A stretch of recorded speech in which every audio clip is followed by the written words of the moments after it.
Hi, good evening, good night, and welcome to Chlorine Callaloo. Oh boy, this is it, season finale. So we want to thank each of you who dove in with us from the very first episode. Those of you who kind of came in late, midway, while the race was already on, we still welcome you. And for those who are now joining us for the first time, yeah, just soak it all in because this is it. This is our season finale. And then, of course, next Sunday, we are having our fundraiser, Goggles and Giggles. And it's to raise funds. Please visit Trinidad Freestyles, our Facebook page, and see how you can, contribute, if you can donate, or if you just want to be a part of it, or if you just want to sign in and join us on that day. We appreciate you. I know you're probably thinking, okay, but who's this?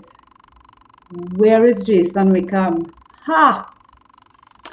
I am starting the show tonight, and my name is Cindy Ann. Yes, your sous chef take over the show tonight. So, and that's SUE, because if you were here from the beginning, diving in with us, if I cook for you, there will be a lawsuit. As simple as that. Simple as that. How is everybody going? As we wait for people to come in, please share this. Invite your friends and family to be a part of our final show. We have a packed program tonight, and so I hope you all stay with us. You all share it, and you all comment, ask questions, get involved. Tonight, I have a very special guest. She is a Cuban-born Guyanese, a mother of 5, a doctor, a clinical dermatometrist. Is that I say it right? I can't have on my glasses. I should have it on, right? She's a clinical densitometrist. I got it right. See, I needed my glasses. And a medical herbalist. Dr. ASANTE Le Blanc. How are you? I'm fine. Good night. Welcome. Thank you. Dr. LeBlanc is also, she's the current chair of the board at the Trinidad and Tobago Cancer Society. We're so happy to have you here tonight. How are you? I'm good. I'm good. Thanks for having me. Nice. Thanks for joining us. So we here, you see I'm in my pink. I noticed. I'm in I'm my pink. Yes. Yes. So that's what I want to start with. Well, first tell us a little bit about yourself. Tell us something. Anything. I'm just like every other woman, I am a mother. Confused? Okay. Yes, Go ahead. confused. No, I'm a doctor. I'm an integrative medical practitioner, so I bring both the Eastern and Western branches of medicine together. A wife, a mother, a friend, a sister. I'm just a normal person. I love what I do. I like the idea of spreading the education in terms of health. I like bringing together everything so people can achieve optimum well-being, just regrouping and readjusting, and not only thinking about medicine and stuff like that in terms of drugs. And I love, well, my passion right now is obviously towards cancer. That's my give back, because Okay. I lost someone very dear to me, Yeah. to cancer. And so that's my give back, and that I've been doing it for years, and I And we enjoy thank it. you. And we thank you. I think most of us can relate to having lost a loved one, to cancer. So tell me, I am wearing pink, and a lot of people wear pink for the month of October. But I don't know if people know, the origination of why we wear pink, what it means. Tell us a little bit about that. Yeah, you made me go and research it. Really? And I was like, why is she coming with this question? And I said, I have no clue, because we have a calendar of cancer cancers, and Right. we know pancreatic cancer is purple, we know lung cancer is this, we know pink is for breast, and I must say I was like a real sheep just following the flock. And I was like, damn, now she asked me this question. I need to go find out. So I went and I looked it up. So tell us. So I found out that in the 90s, there was a woman called, and I have to get her name right. So her name was Charlotte Haley, and she came after Susan G. Komen, and they were Mhm. cancer survivors. And they were doing this thing where, trying to get funding in the United States, federal funding for breast cancer awareness. Uh-huh. And Susan had thought of this ribbon thing with pink, and then Haley took it up, but it didn't catch on until the magazine, and wait for this, the magazine Estee Lauder magazine. Right. Yeah, so you had me going through this. You are welcome to the listeners. You are welcome. You see I that? was grateful to you. I said, I must thank you because you made me realize my ignorance. And so anyway, so they decided, they made this pink ribbon popular. But then it got even better. I said, but why would they choose pink? And people thought that it was because pink was for women, feminine. But it wasn't. It's supposed to be that pink apparently represents life affirming, calming, playfulness, quiet, and stress relieving. And so Okay, when this I was see you wearing this color, I'm none of those things. no, but your comedy alone does that. So you Okay, should. okay, good, good, okay, good. But it's really about empowering women, and I love the fact, and I'm so happy you did that, because this year, for example, the Trinidad and Tobago Cancer Society is 50 years old, and we are celebrating survivorship. Right. And I think it's amazing that that's what pink represents. Yeah. Because it's really all our survivors. I mean, you speak to them, and those are the words you hear, getting calm, affirming the affirmation, I'm going to beat this, I'm making this, Yeah. the positivity. So I was actually quite grateful to you for making me do some research. Yeah, thank you. Because we, like you said, we sometimes just follow. We see pink and we go and we get our nicest, pinkest outfit, but we have no idea the meaning of it, and I think it's important. So, thank you as well. So let's move along. So tell me, um, what? So I'm going to ask you this: what is cancer? And I want you in your response to kind of highlight breast cancer, what the causes of breast cancer, and the stages of breast cancer. Lord, I saw your questions. I thought she was coming for me. Yes, we want to know. We want to know. So cancer, basically, I like to tell people, cancer, you have to think of cancer as bad behaved cells in the body. Okay. So every cell in our body has a programmed time to die.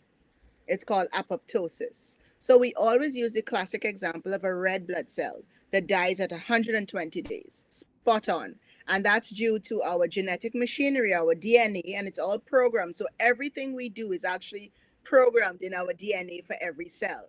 Every cell in your body functions based on the DNA and the environment in which that cell is in, and the DNA is dictated, and it does what it has to do. Right. So your breast cells, so you have breast tissue, your mammary glands. So what happens is those cells, sometimes we have genes. So they're genes. So you've heard of the BRCA genes, the BRCA genes. So those genes are the breast cancer genes that we tend to look for in women in terms of family history, and men as well. Okay, yes. Okay, yes. So those genes can be turned on and off in a human being. So it's all through DNA machinery. So I don't know if you remember the old typewriters. Not well, no. Not well. Okay, well, you could pretend I do. And you remember the ribbon. So you remember when the ribbon used to lose the ink? And I think our viewers are too young, but they need to Google that. When the ribbon used to lose the ink, and you used to press S, but you used to see A, U, and T all over because you'd used the ribbon so many times. Right. So think of your machinery that's making the different proteins in your cells, especially in your breast cells, and the machinery, because we're living much longer as well, Cindy Ann. And so it's faulty. So different things can cause faults in that machine. Yeah. And therefore the breast cells, they don't die when they're supposed to, and they grow out of control and may have function. And that in a nutshell is breast cancer. So you have internal risk factors or internal factors that can affect the machinery, and factors. Okay. And so tell me quickly, because we have a packed program. So the stages, right? So tell us the stages of cancer, because I know there's stages 1 to 4, at least. Yeah, I don't know if there's 0 to 4. So or 0 0 to 4. Yeah. non-invasive, right? In situ, DCIS, and then you go Mhm. 2, 3, 4, and then they each have the A's and the B's. So what Mm. it as the cancer is spreading, you Right. go up in stage. So stage 4 is when you have metastasis, which is spread from local. It has distant spread. So Right. cancer likes to go to the brain, the bone, and the lungs. Yeah, but Yeah. it can go all over. It can go to the liver. It could go all over. So Yeah. 4 is when it's metastasized, and that's invasive cancer. From 2 to 4 is invasive cancer. And that's when you have to take all measures to just try and You do. need to take all measures before.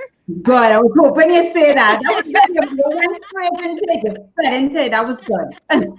You're But not catching me tonight. I'm right. I come out straight tonight. So let's go. So, usually when we speak about breast cancer, Mhm. we highlight women. Yes.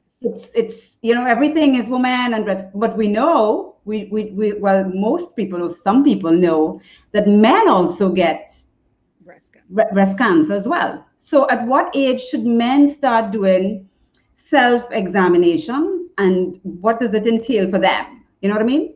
So it's a good question because breast cancer in men is actually quite rare. It's about Mm-hmm. 1,000 in the US, and in the Caribbean it's even more rare. So men have to know their family history. So they should know if the women in their family have propensity to breast cancer or have had a lot of breast cancer. That's number one.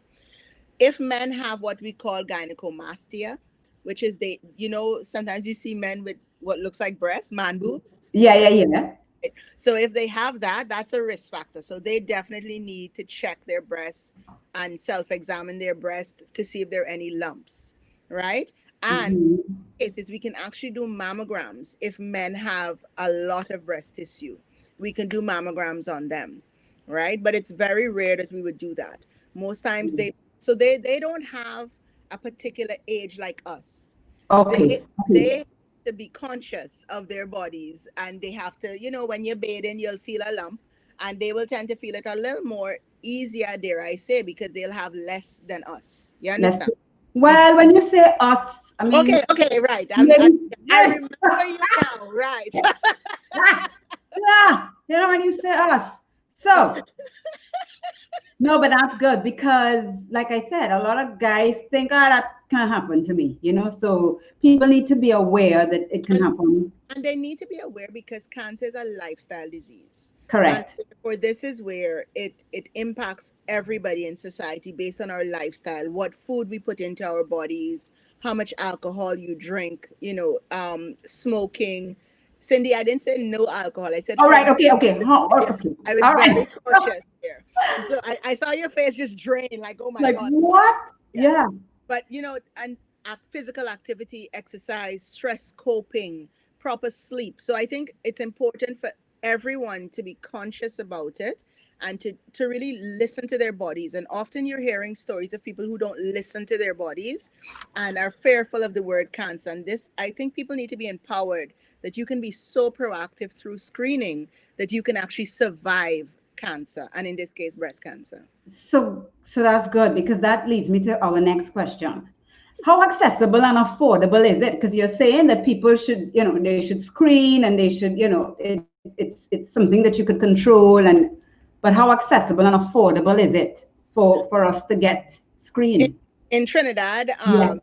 the Trinidad and Tobago Cancer Society has really been breaking the barriers to access to these services across Trinidad and Tobago. What does this mean? Through the support of the Ministry of Health, as well as corporate TNT and our own fundraising ventures, we've been able to keep the cost very low. You Good. understand? So it's very easy. Once you know that you have to get screened in terms of your mammogram and your breast ultrasound and your clinical breast exam, then it's very easy for you to access through the Trinidad and Tobago Cancer Society. However, I must let you know that you can also access through the public system. I mean, Mm, it's easy, and especially with COVID, but there are mammograms in the public healthcare system, and good. then other private institutions that do have mammograms as well. Yeah, because usually that's what probably some people is fear. but there's also that financial aspect where they're like, look, I can't afford it, so, but it's good to know. Sector, which is free, Good. and Trinidad and Tobago Cancer Society, which is the lowest costing procedure. So I want people to understand that this is not a Confucius situation where cheap thing not good, good thing not cheap. We Right. state-of-the-art equipment matching everybody in the country. So we make sure that you understand that we do our best to excel when it comes to screening, especially with breast cancer, because that's what we're speaking about. So don't make that an excuse. And we have, we just had a offer 2 for 1. So women came in and got 2 mammograms. I saw something about that. Yeah. $300.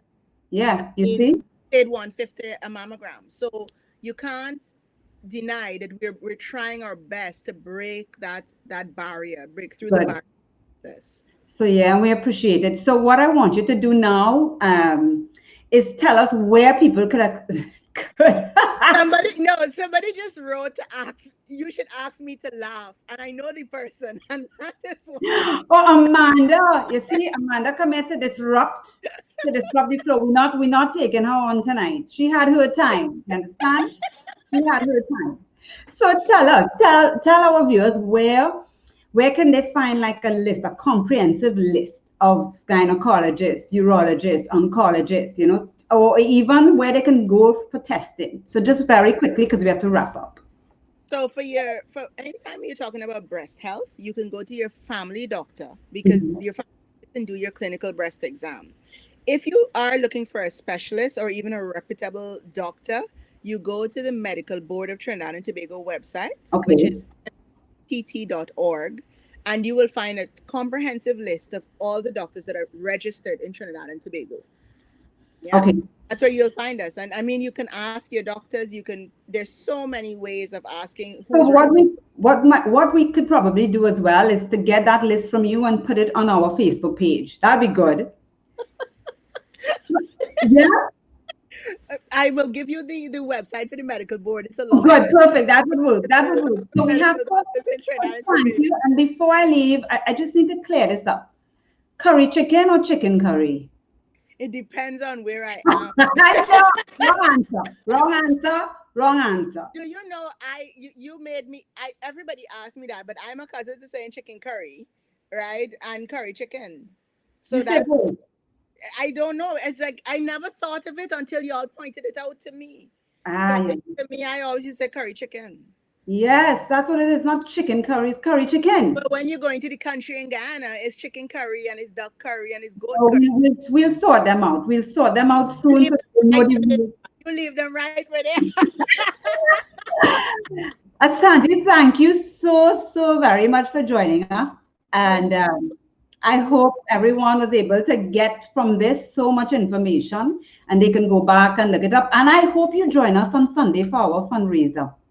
I will, as long as I remember, I will. Yeah. And you know, if anybody needs information from the society, you can find us on Instagram, Trinidad and Tobago Cancer, and on Facebook, Trinidad and Tobago Cancer Society. And we're there, and there's so much information. And please, and we, anything you need, you contact us, and we'll try our best to help you. Thank you so much. So here are guys, contact the Trinidad and Tobago Cancer Society for anything you need except curry chicken or chicken curry. Right? Yeah. Bye. Thank you so much. Have a good night. So that was Dr. Asante Le Blanc. I hope you all benefited from this. And next we have... Hey! Asia, what is happening? Is my glasses? Is that Asia? She look different. Yes, I grew a beard. Oh, yikes! What's happening? Sorry to disappoint, but I will be taking over. Remember, she overthrew Jason a couple of weeks ago, so I just thought I'd return the favor. No, but actually, congratulations are in order. Asia, she is currently she'll be starting this week. She the strength and conditioning coach with FIU. Yes. Right. So I would have to hold long the fort for her tonight. And I just want to congratulate her. I mean, we have seen her workouts, we've seen her work ethic over the last couple of weeks if you all follow her on Instagram. Right. Hey, Asia. She clearly is not that busy. She could have been here tonight because she's on here commenting. No. She wouldn't miss this just for anything. So I know she. So let me leave you, and so you will do Dryland Dimensions for us. And before I go, very quickly, guys, don't forget the only stroke you can have with your toe, Stizzy. Come on, Darren. Butterfly. Butterfly. Bye. Bye. Take care. See ya. Yeah. All right. So good evening, everyone. As I said, apologies again that Asia couldn't be here. Right. So tonight I'll be with two gentlemen who just appeared on the screen. SHAYNE from Altis Performance, and then we have GREGORY from Movement Mechanics. Right. Two strength and conditioning professionals. Right. So we just interviewed them for a few. I mean, so you can get a little more insight into. I mean, we have done Asia's coordinated with us, and we have had different programs on it. So good night, gentlemen. Good night, guys. Good night, good night. Welcome to our program, Chlorine Callaloo, right? So I swam 2 years ago, and back then, I mean, I did research on strength and conditioning, and I saw that the first professional paid person, I think, was 1969 or so, right? So there has been strength and conditioning around, but we haven't seen it very prominent in Trinidad until more or less recently, right? So I want to start off, how did you gentlemen get into this field? And either one, Gregory, you on top, so you can start. Well, I gained through Gregory, so. So Gregory adds in for two. I actually got into it by mistake. In terms of, I was following a different career path, or I should say, I was following a different job path. Yeah. And I was really going after, I guess, making a good salary. Yeah. And then there were some times when in the job I had some opportunities to move forward in my in a position, and twice I got refused because and twice I got refused to move up. Mm-hmm. And that led me to start thinking about what I should really do in my life. I love sport. I was I heavily involved in football. Played football at university level. I just love sport, love fitness, and I didn't want to get into the sport coaching, because obviously for me at the time it was very saturated. Yeah. And then there was a gap in the performance side of things. Okay. So I said, look, and even then I wasn't thinking about the strength and conditioning per se. I was just getting into fitness.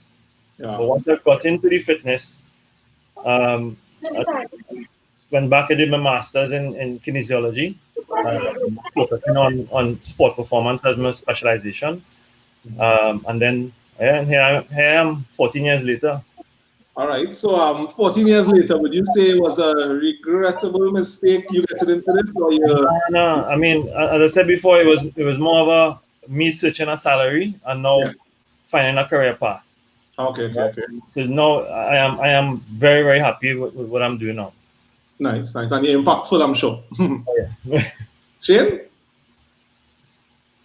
Different. I was a past track and field athlete and just love the sport. I grew up as a student of the sport of track and field. Same thing like Gregory, I did compete at the university level. And when I came back, I actually wanted to be a track and field coach in Trinidad and Tobago. Okay. However, the politics involved in that, as well as being a track coach is not it doesn't pay the bills. Yeah. So it's still more or less a hobbyist and kind of environment in the region, I have to say. But I wanted to be in sport and be able to do what I love and pay the bills. So I decided I was introduced to a couple of persons. First thing was doing Gambetta. From there, Orlando Griffith. Then I went out to the Michael Johnson Performance Center and did an externship out there, meeting and learning from all those great people. And then I was lined up with this individual right here, Mr. Gregory STEELE, who who helped me evolve even more and has been somewhat of a mentor and somebody I could take to advice throughout. Ronald Rogers being another one. And now, just like Gregory, I have my own brand where I try to flourish athletic development and help improve our next generation of athletes so that Trinidad could step up and be in the forefront of the sporting world, you know. So we take care of the performance side, the coach only had to take care of the coaching side, the skills. So. Yeah, for sure. So strength and conditioning being something, I mean, I know there are misconceptions and just errors in judgment in terms of what is the difference in a strength and conditioning coach. People call them personal trainers. People often they can't differentiate between, even a physical therapist, they often don't know who is for what, right? So in your years of experience in this field, what would you say are the biggest misconceptions versus the biggest benefits of what you do? Personally, I think everything stemmed from a time where, as I said, we live in a time and in a region where our philosophy is the coach was in charge of everything. Yeah. So even when the coach had to manage, coach, be strength coach, be father, everything, you know. And then when the different fitness training, as they call it, everybody still call us trainer sometimes, or train, or lump us into that fitness training group, because as far as people are concerned, they just need to be stronger and fitter, run more, do more push-ups, basically, but in a more prescribed manner, and everything got lumped into one. So I think that's where one of the biggest misconceptions come is that as SNCs or sport performance coaches, we have went into a specialization of the fitness entity.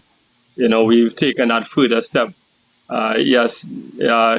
Fitness training in itself is a certificate course, is an experience, is something that you need a certain amount of wit and knowledge to do.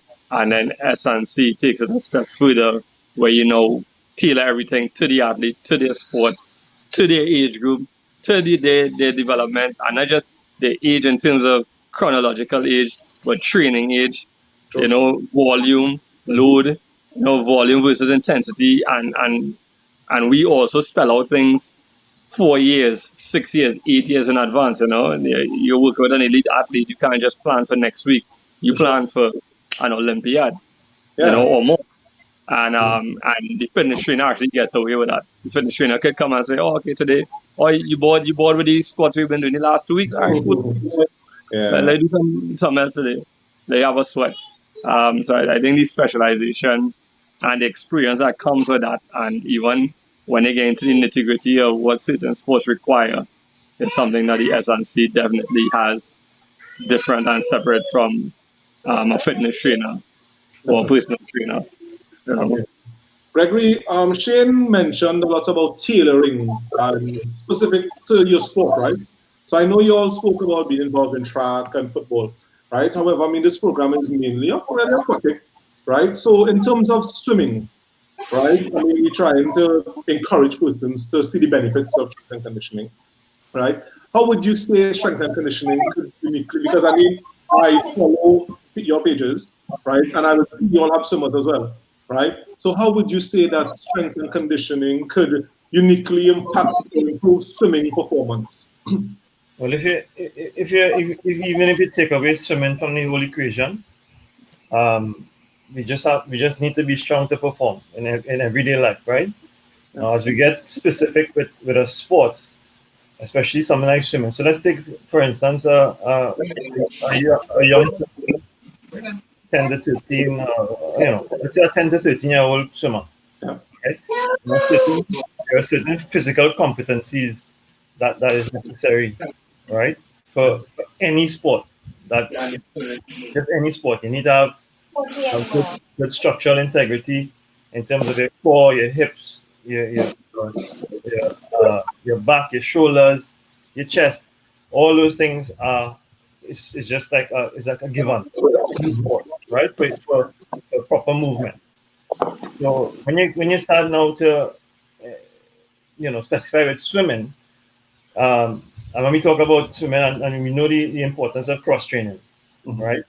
So dryland training is where we have that sort of cross training element coming in, and that part of it is where we work on the physical competency of the athlete, right? So being able to pull your body weight, being able to push, being able to squat, lunge, all the basic functional movement patterns.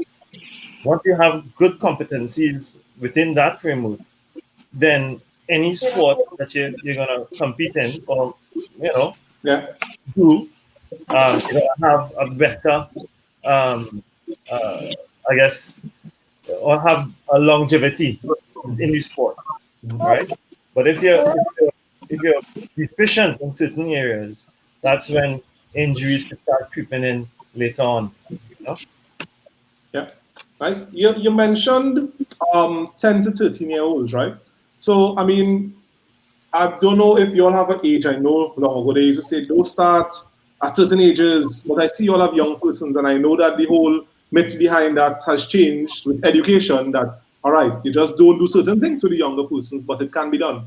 So I would ask you how you deal with a 12 and under, and I'll ask Shane how he programmed for 13 and over, right? So, all right. So athlete comes in, he's 10 years old, but his physical competency could be that of a older child, right? So that's where the assessment comes in. Okay. What can that child handle at that point in time? No, that's training age. Right. Well, not necessarily training age, but at that developmental age. How is that child developed at that point in time? Okay. Can he do this? Can he do that? Can he squat properly? So in my experience, what I've seen a lot with the young kids is that fundamentally they lack all these competencies, right? So they miss a lot of that fundamental stage. And when we get them, we have to retrain proper movement patterns. So it kind of takes some time, right? So all depends on what could influence that is the environment. What do they do on a regular basis? Do they climb trees? Do they go across walls? Which we know a lot of young people are not doing these days. Right? Right? Are you doing certain activities? Whatever sport you're playing. So that's how a swimmer comes in. Typically, what I see with young swimmers, they're like boiled macaroni, right? It's just they have no stability. Okay. They're good in the water, but outside on land, poor. It's like some of them like Bambi on ice. You know what I mean? Now we have to get them to be stable, right? And stabilizing them will obviously transfer well in the water where they are stable. Indeed. Right? Indeed. Yeah. So it's just basically things like that. It has to go through an assessment phase where is this child ready to do this as opposed to that. Yeah. And Shane, as they get a little older, right? Granted, all things being equal. Well, you see, that's the thing. If we talk about all things being equal, then you're going to get the same answer from me that you get from Gregory. Everything starts with the assessment. And again, it goes back to why we are different from a fitness trainer. For us, everything starts with the assessment. That helps us build out our entire program. I can tell you a lot of stuff we see in swimmers. I'm sure Gregory experiences like a lot of winging scapulas. So there are some things that crop up in swimmers that you're going to get with the individual. However, what you don't know is despite the individual being 16 or 10, could they skip? I've gotten 16, 17 years can't even jump rope. And that is an integral part of both coordination and low-level plyometrics. Sure. Could they run properly? Are their hips able to hold them when they get into top speed? These are things we look past. But if you look at what sprinting is as not even as a sport, but as an exercise, it teaches the body, the hips, the body hip flexors and the extensors, and then the body to absorb and reproduce force at a really, really high rate of force absorption and development. You could take this into the pool, right? So sometimes it's not just about lifting weights. If an athlete is not there yet, so the assessment guides you to Hello? Shane, I think we're losing you a little bit there. Neatness of the body. Oh, sorry. Am I back on? Yeah. Yeah. Right. Yeah. Do we need to do stability training? Do we need to do a lot more balance training? Do we just need to? That is not just crunches. So it's more gives us a stable platform so the power could go from the lower body to the upper body and back and forth. So I really can't just up and say, all right, this is what we're gonna do if that assessment hasn't been done. Because whether 10 or 16, as Gregory said, either one of them could be boiled macaroni, you know. Or you can get a man who knows how to squat, knows how to do push-ups, and then you can progress that individual. But I like to always say I like to improve their strength and work on their limitation and strengthen their limitations. You know, that's the biggest thing. You know, once you do that double-edged sword becomes a killer athlete in the pool. So, I mean, I have limited time, so I'm grateful for the information we're receiving. But in closing, I mean, I know this could go on for hours because you'll have so much information now. I mean, you'll see it on a daily. So how can we then bridge it up? And, I mean, not everybody may be able to afford, not all clubs may be able to afford a strength and conditioning coach. So how can we reach out to you, or what do you suggest? I mean, because some parents might not see the value of it yet, exposure, right? However, I mean, persons who are in this sport can tell the value. So, in terms of any closing words, how persons can reach out to you all, so we can get these young athletes exposed to not be boiled macaroni anymore. Really can give us a little information on yourself, how they can get into you, Shane as well, and we can see how we can bridge the gap to get strength and conditioning board swimming to just lift the standard. Well, on my end, I can be contacted. I'm not gonna give my number here, but my email address is gsteele, as in Gregory Steele, gsteele@mac.com. But I could always give you my contact information, and you could share it with whoever wants. All right, nice. That's fine. We're on Instagram at movementmechanics-tt. All right, so you can see us there as well. And just going back to your point real quick in terms of the strength and conditioning on a whole and how people can benefit from it. I think as a policy, a sport policy, this should be a very important part of our whole national setup, where physical education in primary schools have to be paramount, right? So that those things can be set up, so that the children are not starting at a minus when they reach to the competitive stages in terms of foundations. Yeah. All right, Shane. Well, I just gonna go straight over Gregory's point real quick. I think one thing, you brought up a good point, and Gregory compounded on it, that we need to get the kids young at those developmental ages, so that when they reach preteen, teen, adolescence, and going into Olympic age, that we're not now teaching them certain characteristics and movements and movement patterns. That being said, I do think there are a lot of people who knows the value of fitness, but is ignorant to what is the difference between, as we initially started, fitness and performance training. Because one just makes you be able to look better, the six-pack thing, and the other is really directed at the performance of the sport. I think Greg and I share this one philosophy. We like our athletes to walk out the gym at the end of a session. You see people say leg day, and they expect people to come to the gym. And none of that's in my system. Yeah. And I wouldn't, Greg, I know that in his system either. Right? You might get them days where you push them, huh? But we don't stand there saying, leg day, so you're walking out, as you say, like Bambi. Nah, none of that. And that's where performance separates from fitness.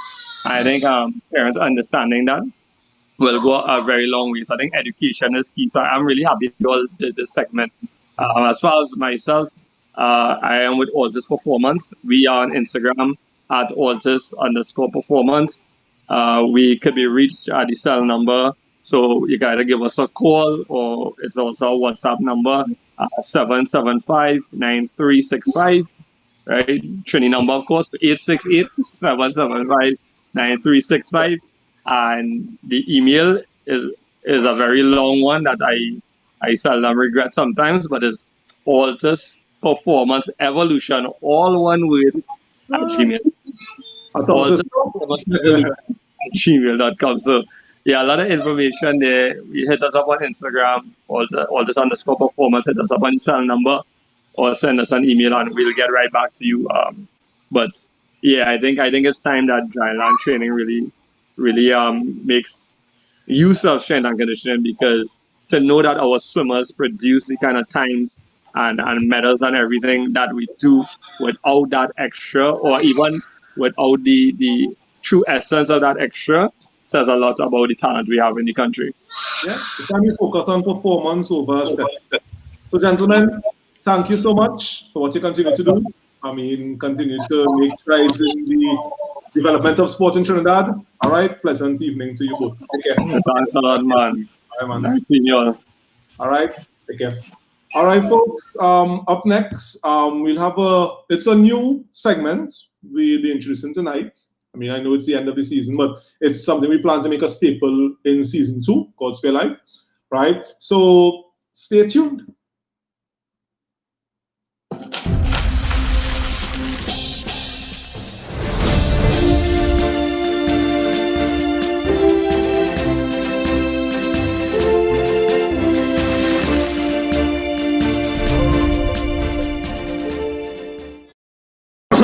Good evening, everyone. Welcome to Chlorine News Splash. All right, so this is where we'll do a weekly wrap-up of all things aquatic. I am your host, Duran Samlal Singh. Right, finally, we have some swimming news to report on. I mean, I don't know how many of you all tuned in, but we had the International Swimming League going on this weekend. Right, we had Trinidad and Tobago Olympian Dylan Carter. He continues to fly the red, white, and black quite high on the world stage. Right, this weekend he completed the first leg of the ISL League in Budapest, Hungary. Right, the league is a short course swim meet. Right, so that means a 25-meter pool they're swimming in. It features some of the world's best talents. Right, he competes under coach David Marsh for LA Current. Right, Carter, he had some impressive swims. Right, he came 7th in the 50-meter freestyle, doing 21:51, his new personal best. Right, he came 4th in the 50 back. He tied for 4th, doing 23:90. He came 6th in the 100 back, doing 51:28. And he had the 50 fly as well, where he came 7th, doing a time of 23:25. Right, he's expected to be in competition again this Saturday and Sunday. Right, swimming for his team as they go up against the Tokyo Frog Kings, Toronto Titans, and the Aqua Centurions. So congrats and best wishes to Dylan as he continues to fly the Trinidad flag quite high, with his impressive efforts along his journey. We congratulate him. Right, with the COVID-19 pandemic's global impact, we'd have seen, I mean, we know we're supposed to have Olympics this year, and many events got cancelled. Right, so some of the changes include Tokyo 2020 Olympics will now be in 2021, God spare life, fingers crossed. The World Short Course Championships moved from December 2020 to December 2021. The FINA World Long Course Championships and Masters Championships in Japan from 2021 to May 2022. The Commonwealth Youth Games, which were to be held in 2021 in Trinidad and Tobago, is now moved to 2023. And there will be no Youth Olympic Games in 2022. It is now carded for 2026. We still await feedback on what ASANTE has in mind for our own calendar, right? But tune in later, because on Callaloo Chronicles, the president, LINDSAY GILLETTE, and first vice president, Joseph McLeod, will be in attendance as they are spoken to this evening. As we may be aware, it is the last episode of season 1 of Chlorine Callaloo. 21 episodes of not just swimming, but all things aquatic, and a little bacchanal too, so we got a nice little Callaloo, right? But, I mean, don't leave Trinidad freestyle just yet. Remember, this Sunday, we have our Goggles and Giggles fundraiser for those in the aquatic fraternity. We will be right here live on Sunday from 5 to 8 p.m., where we will have some live performances, including a live performance from a renowned parang band, Los Amigos Cantadores. Those of you who are proud of swim meets, you all will know one of the singers and leaders of the band, Neil Macano, right? Remember to check the ticker tape for how you can donate and support. All right. Up next, we have our nutrition nuggets, and today we feature Daniel Timothy as our flashback freestyle. Don't forget, we still have the ASAT interview coming up, and after that, we have Sean POUCHET is our guest in the final Chase Justice for the season.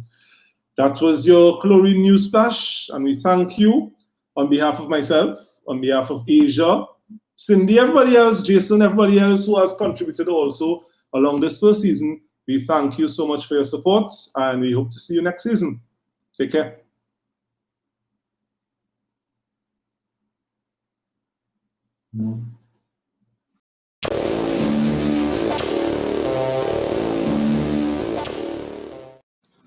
All right, good evening and welcome back to Chlorine Callaloo.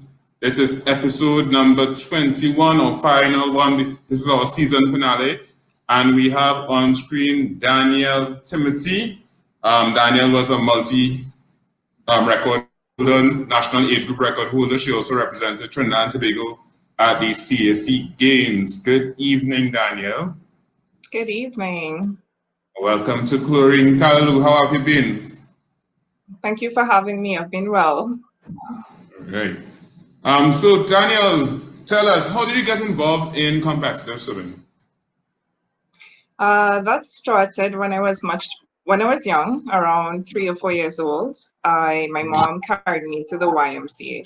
So Right. I started off with that in their program. And when I entered primary school at the university school, it was part of their curriculum to do swimming.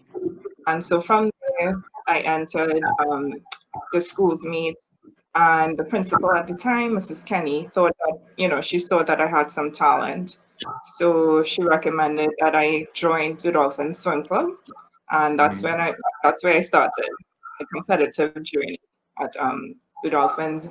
I was under Maurice Faria, I was under Uncle Edmund, Uncle Edric for a brief moment. But yeah, so that's where it got kick-started. And you mentioned the university school. I don't want to send you this, but tell me some of the people in university school who got to be national swimmers like yourself. I'm sure there are a few names well. There are quite a few. Well, Dorothy Ann de Freitas, and so the whole de Freitas family was there. I believe it was Siobhan Miller. Sorry? The Georges as well. Right, Sabina and Cami, of course. Mrs. Haynes, her children, all the Haynes children. Yeah, there were quite a few. I just can't recall at this moment, but there were quite a few. So do you remember your first regional medal and how you felt at that time, regional gold medal? Yes, absolutely. I believe it was 1994 CISC in Jamaica.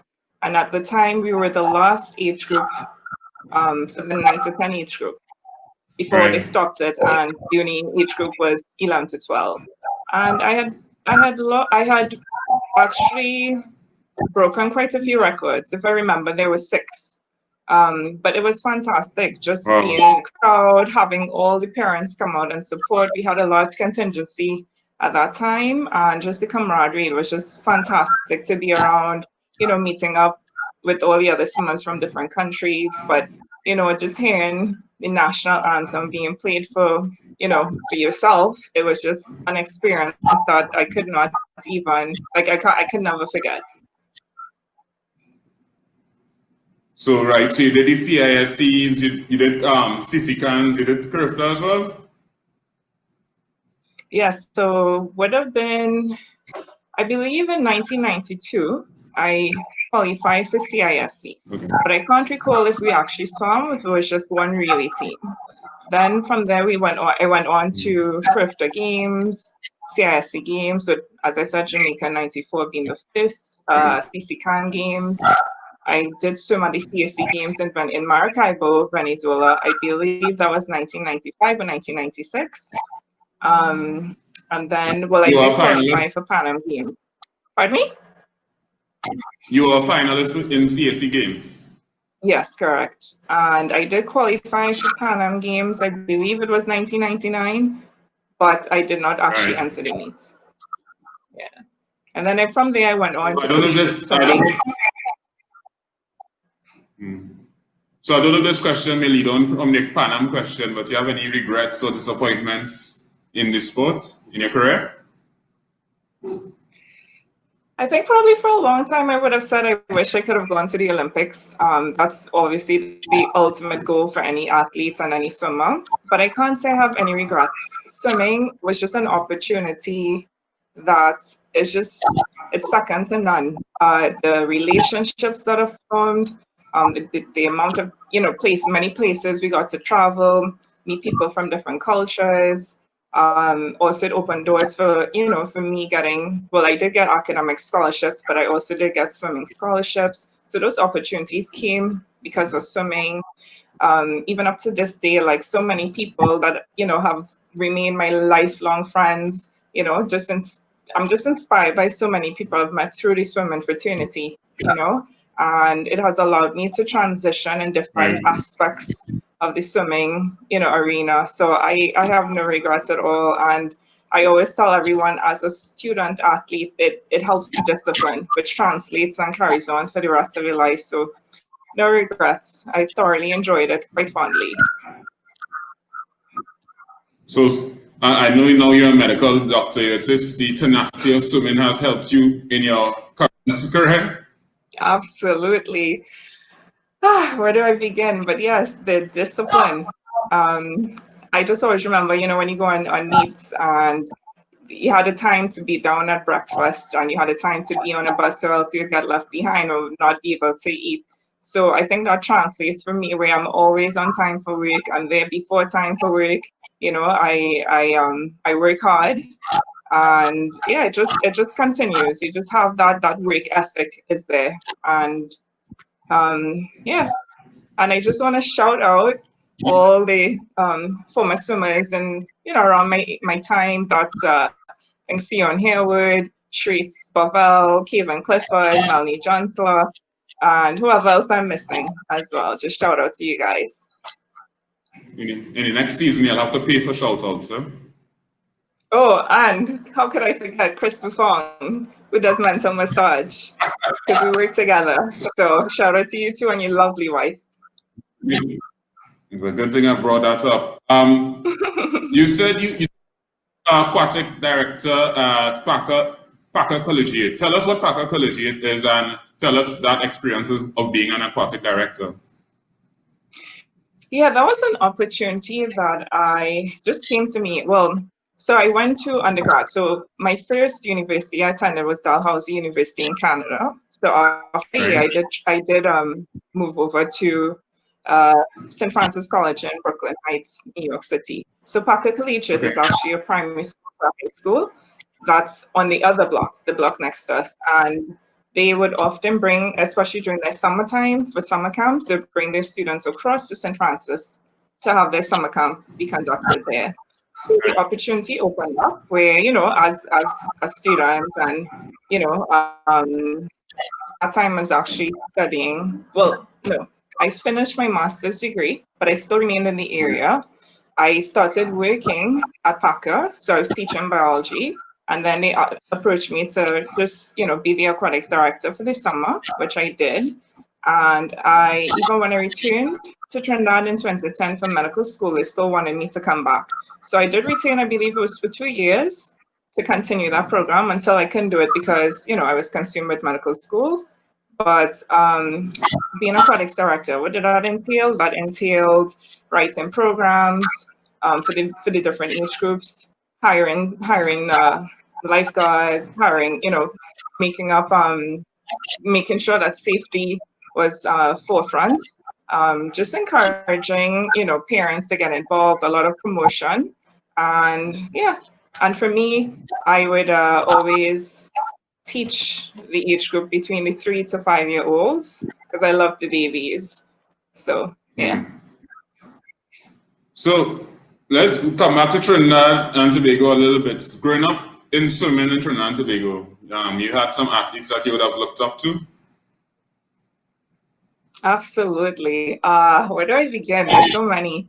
When I entered swimming, it was Patricia Bartlett and Karen DeFatala, because under Uncle Edmund, he realized, okay, I was close to like breaking a record. So I started looking at which swimmers held what records. And I believe Patricia Bartlett's record may have been my first record that I had broken, which was 100 freestyle. So yeah, so Patricia Bartlett, Karen DeFatala, of course you have Siobhan Cropper. I remember Raquel James. Yes, well, you have Sangeeta Puri, Kerry-Ann Gibbs. So many, and even internationally, you talk about Liam Martindale, Janelle Atkinson, of course, Chantal Ross as well. She was in the same age group as I was, but she's just an amazing swimmer. And I would say, like, internationally, of course, you always admire the swimmers who went to Olympics. So there was Christina Ekizaki from Hungary. So she was 14 years at the time, and I just thought that was so cool to be so young in the game. So, but there's so many more, and of course I can't leave out the guys. So you had Stephen Otley, George Bavel, Matthew Huey, just to name a few, Scott Steele, and many others who would have inspired me, not just about swimming. Sorry? You sound like you're calling out all the flashback freestyles we already had on this show. Listen, and I wish again, I'm doing a shout out for the retired swimmers of Trinidad and Tobago. Everyone has inspired me somehow. It's not just about being in the swimming arena, but when we just have awesome, talented swimmers at the time, and it was such a large contingency. I just feel like it was just a great time to be in swimming.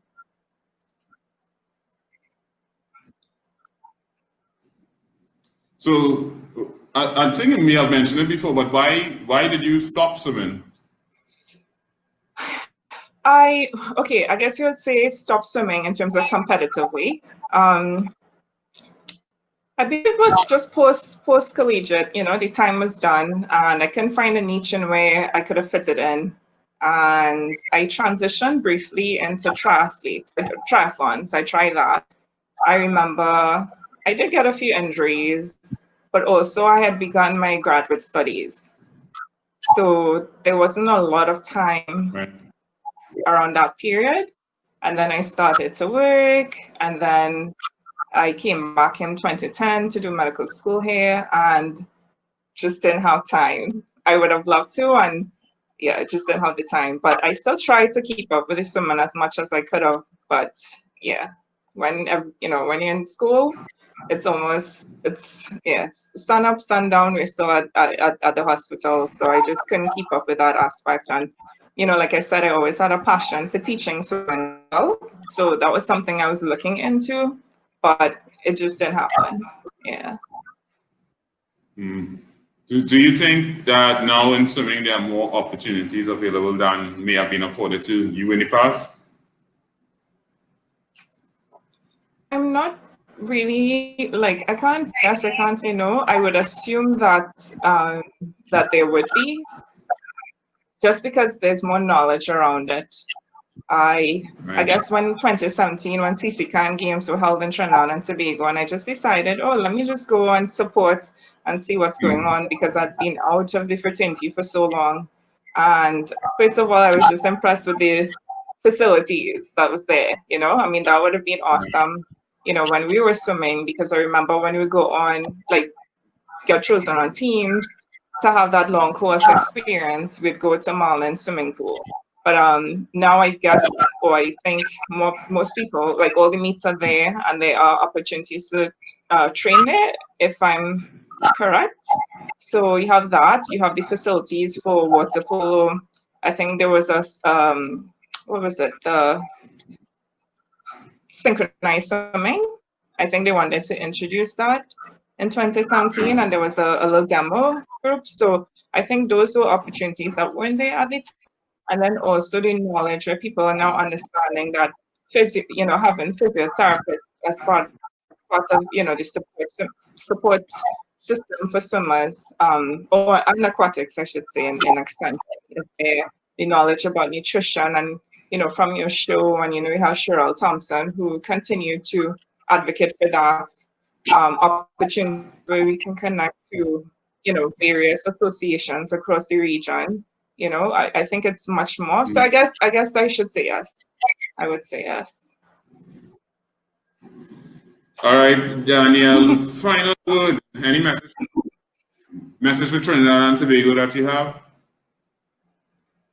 Oh, well, I have many, I guess, but just to the athletes, I know it's a tough time right now, 2020 pandemic moments, you know, so just in keeping, I know we're filming on the 11th of October today. Yesterday was World Mental Health Day, so I advocate strongly for keeping that mental hygiene going. If it is that, you know, it's difficult to just keep, you know, being a moving machine and then suddenly have to stop and just having all the unknowns. So keep the mental health up, stay encouraged, keep at it. You know, there are times where you may not want to train, it gets boring, you know, but when it comes to the actual meets, that's when you see all your hard work pay off. And, you know, it's an opportunity that not a lot of people get. Just keep going, just keep going.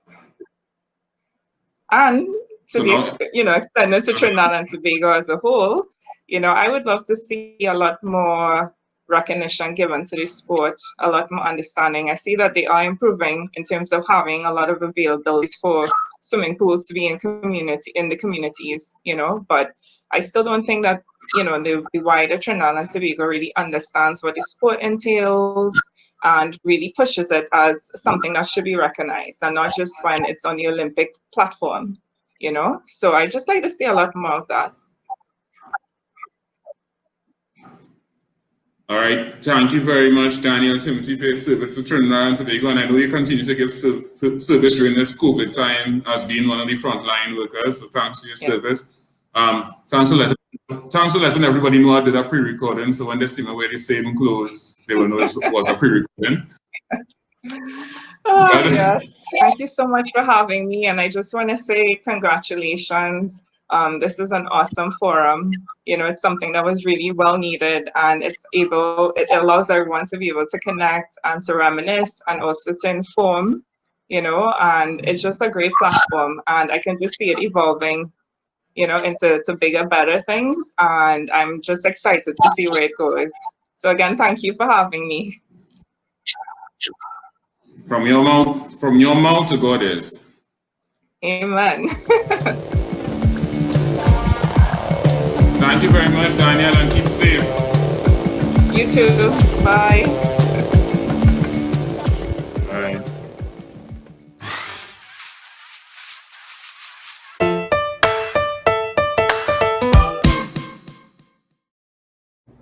All right. Hi, guys. It's Yav from Classic Bodies Wellness Clinic, the sport nutrition consultant. And it has been an amazing season on Chlorine Callaloo with our nutrition nuggets every Tuesday.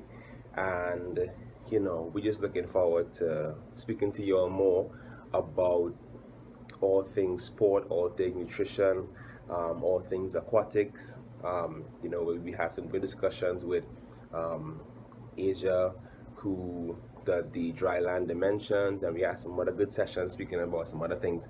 And we're just looking forward to speaking to you guys again in the next season that's coming up soon. So, you know, I hope you guys don't drop off now that the season is done and then don't start back, you know. But we really like having discussions with you all, and we're hoping that the next season will be filled with a lot of more information, a lot more interaction, and a whole new set of things to deal with, issues to raise, problems to solve, and just to get you all to be the best athletes that you can be, right? So remember to check us out upstairs, Center of Excellence, Makoya, and just, you know, any questions you'll have, hit us up on Instagram or on Facebook, and, you know, see you all next season.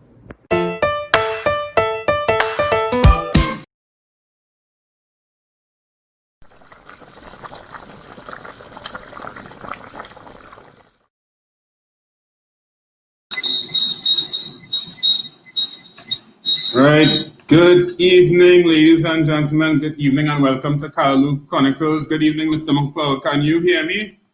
Yes, I'm hearing you. Good afternoon. Right. And I have on the line Mr. LINDSAY, the president of the Amateur Swimming Association. Good evening, Mr. Gillette. Good evening, Mr. Wickham. How are you? I'm good. How are you? How are you both? Let's start with Mr. McLeod. How has the pandemic treat you? Well, it's a whole new world, I should say. It's hard. It's really hard, but we're coping with it. And the important thing is to stay safe. Yeah, man. Mr. Gillette, same question. How has it been? Well, boy, I believe, as a man of faith, I think that it's being reinvented right now, and hopefully we'll all come out better for it, you know. Right. But in the meantime, as Mr. McLeod said, we have to keep very, very safe, right, and keep protection on the cause for one another and the cause for each other. Oh, what happened? Sorry. What is going to be the association's main thrust when we are open back to swim?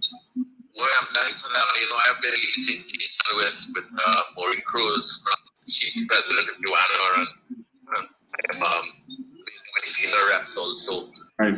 This is a problem throughout the world, and they're getting what athlete fatigue in the sense that they were training once very, very hard, and all of a sudden, since not training. Right. In that position right now, coaches are in that position right now, no athletes training and no athlete to train. So I'm dying to that day really when all this thing will end. And I don't, however, we as ASANTE as the association is our duty to ensure when it occurs that we try to encourage and motivate not only coaches but also the athletes to come back into the pool to swim, to train. We probably have to have fun events and multiple small little beats to encourage that. That's all we know. And we have to come together as an association. We really must come together in all and really develop our ideas. Right. Because at the end of the day, we must try to bring an athlete back into the pool and in the end be competitive and continue our dominance within the Caribbean region and, you know, like Caribbean, CCCAN and things like that, which I don't even know if it will have it next year, but I'm hopeful, you know. So, Mr. McLeod, making reference to Mr. Gillette's point about the athletes getting into the water, I know you're the first vice president in charge of technical affairs, you're also a coach. So, how do you suggest coaches treat with their charges in this time, since taking into consideration many of them haven't trained since March?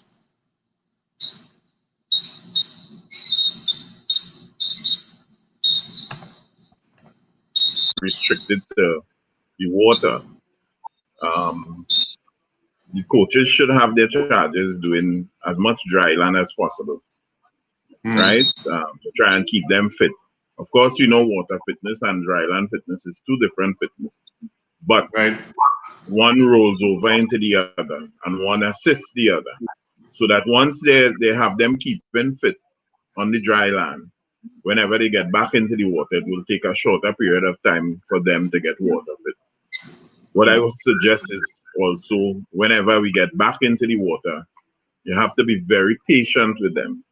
You have to realize that, I mean, being out of the water is like starting from square one all over again, right? So you have to be very patient. Whatever sets that you'll be giving them would be basically to encourage building of their aerobic capacity, which is their fitness.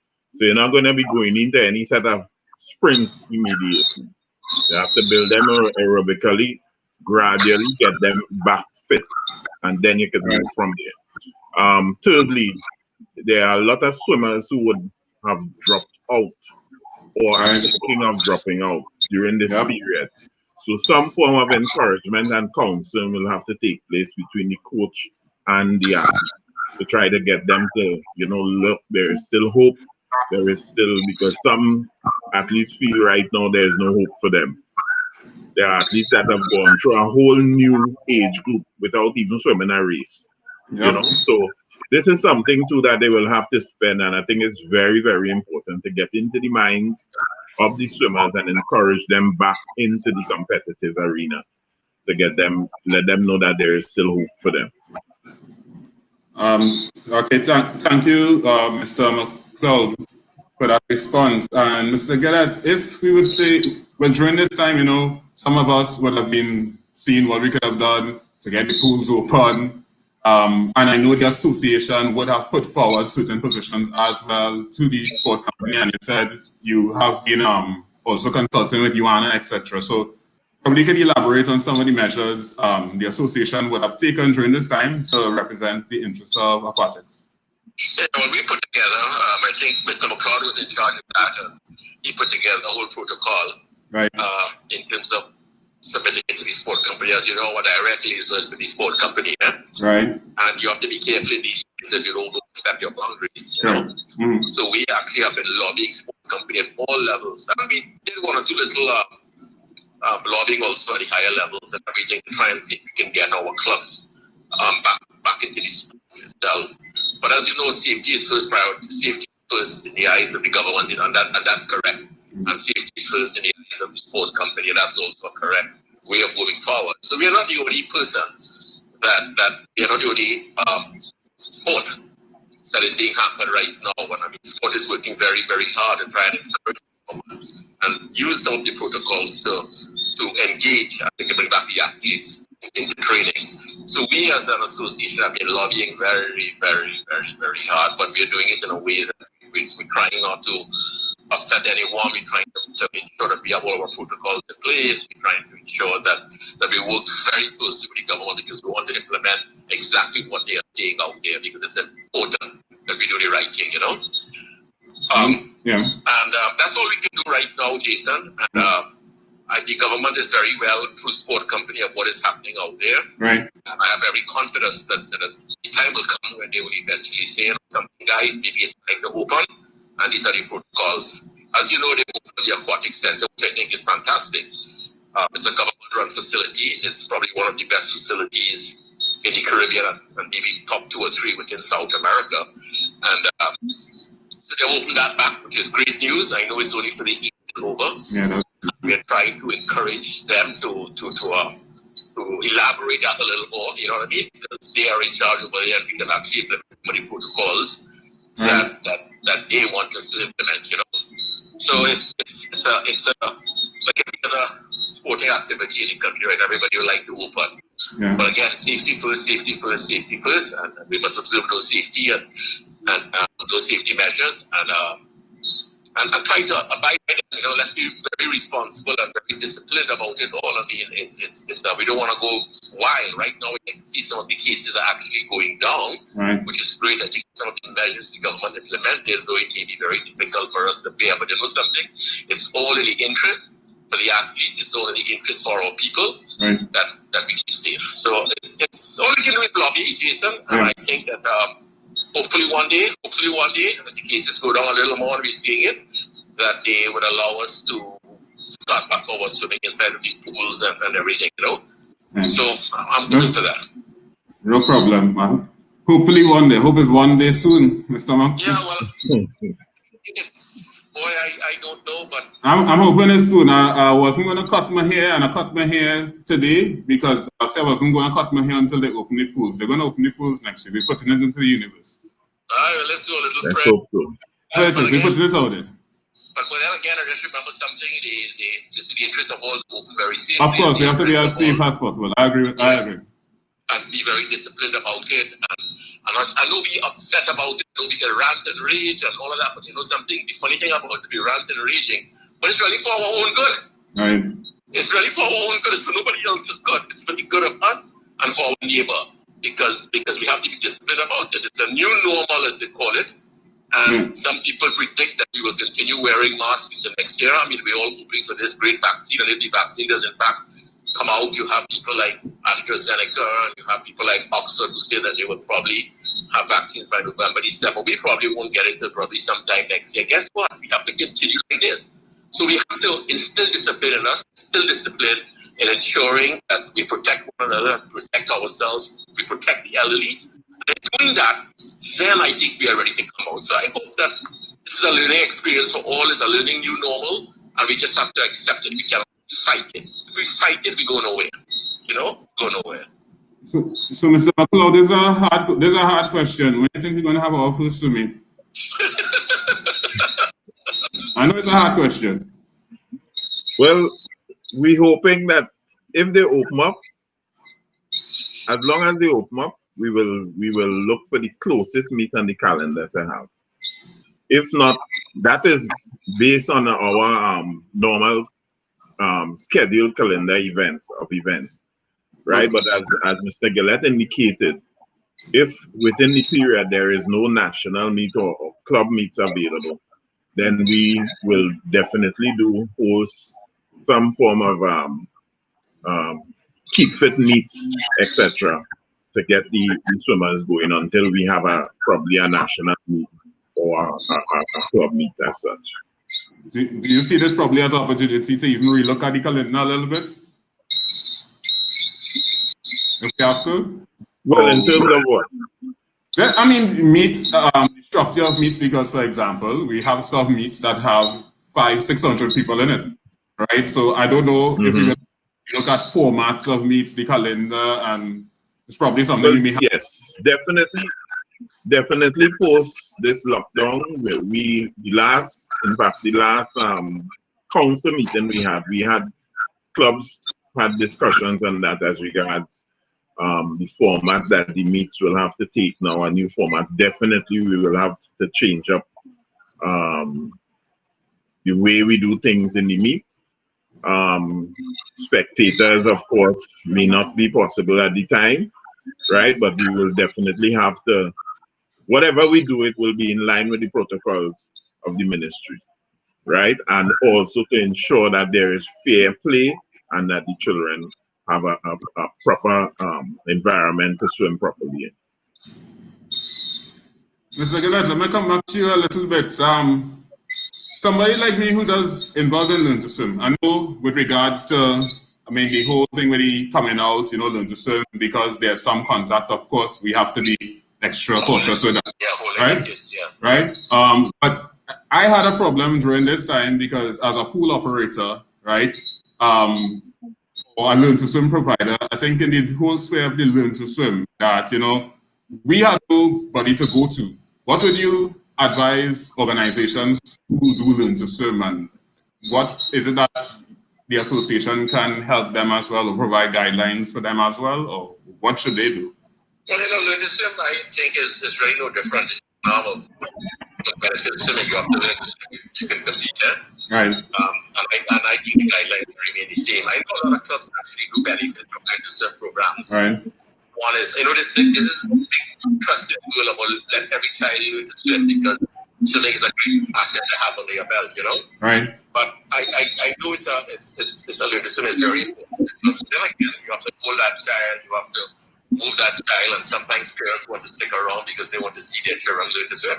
Right. So it's even more difficult at this point in time. So again, I believe that we have to observe some of the protocols, distancing, wearing masks, those kinds of things. But they can't wear a mask in the pool. That's why our own sport is such a special sport, because you can't swim with a mask on, you know. So let me throw something. Sorry, let me throw something in the mix. I know we didn't say water polo at all, because I know that one is a little more tricky. That's a little more tricky again. Don't go down there, please, because the water polo, you know, that's my partner. But it's so much contact. You know what I mean? It is so much contact in water polo. I mean, you have 13 kids in a pool, you have 7 at one time in the pool, and at any one time, 13 will react to 13 will have what I call real physical contact in the pool, you know? Yeah. So it's a very difficult thing to even go there right now at this point in time, especially contact sports, you know? Okay, thank you for that. Mr. McLeod, we have various international meets next year. A few of them have gotten postponed or cancelled. You have an idea of the meets that may have been postponed or cancelled? I know about the Olympics, of course, this will happen and it's postponed till next year. I believe some of the Worlds as well have been postponed as well. Yes, definitely the Worlds. We wouldn't be getting any Worlds next year. Of course, we know the Olympics so far is a 90% surety. We have basically we have junior meets like Junior Commonwealth, which we still have on the card to host here in somewhere July, August there, right? I believe they said they pushed that to 2023 recently. Yeah. Right. Well, we also have the Pan Am Juniors, right? Yes. Which is supposed to come up also somewhere in September, right? and we also have Carifta and possibly CCCAN, because Barbados is pushing hard to host Carifta next year. So there is still hope, and there is still a lot of activity taking place for the swimmers and them to continue or to get back into the water and try to get as fit as possible and get back into the racing mode and the position that they were competitively. Can I say, sure. Can I say something? Having said what Mr. McLeod just said, there's something that we have wanted to know. It is the Masters Championship in 2022, right? Right.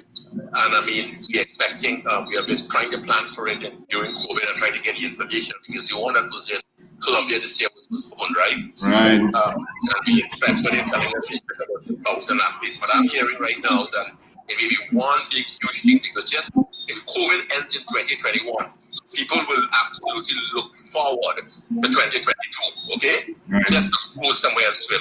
And that augurs well for our country and our swimming fraternity, because it means that there's something to look forward for in Trinidad and Tobago. It's not going to cost us anything, because we are here in our country. Right. You know? So we can all look forward to that. That's a great thing to happen in 2022.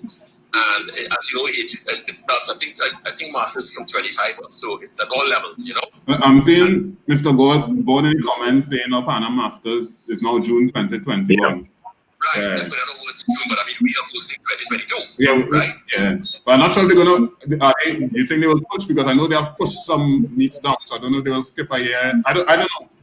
Well, as of now, in terms of our contact with FINA, they are not going to move it, right? Because it's 2022. Okay, no problem. So I'm saying that could be a great springboard for going through 2021, something to look forward to in our country. That could be a good stimulus for our swimmers, our coaches, and everything, you know? I feel so in a positive way. No problem. Mr. McLeod, in your earlier thing, you spoke about probably the mental state or the preparedness swimmers may be at. We're not sure if, you know, when they're going to start back training exactly. We're hoping for next week. Would any consideration be given at all to reviewing Carifta? Because if we don't know, if our athletes aren't in a certain place, would any consideration being given to future meets, the meets that we go to, based on the athlete preparedness? Well, another. Okay. As Mr. Gillette indicated, we are constantly in communication with the sport company, trying to solicit as much as we could get from the Ministry of Health to get our swimmers back into the water. Right? In fact, we have recently submitted something in regards to the Pan Am Juniors there. And there were some other requests for scholarship winners, etc. As you know, they had opened up the Aquatic Center to Olympic qualifiers to train. So we have been pushing to get them to open it up a little more and more. Carifta is also one of them. As long as Barbados has confirmed that they will be having the Carifta, we definitely will make all efforts to try and see if we could get the pool open for training for Carifta. Definitely. No problem. And we're about to wrap up, Mr. Gillette. Well, we may mention that, you know, competitive swimming, we're not sure who may come out and what if there'll be a drop-off rate.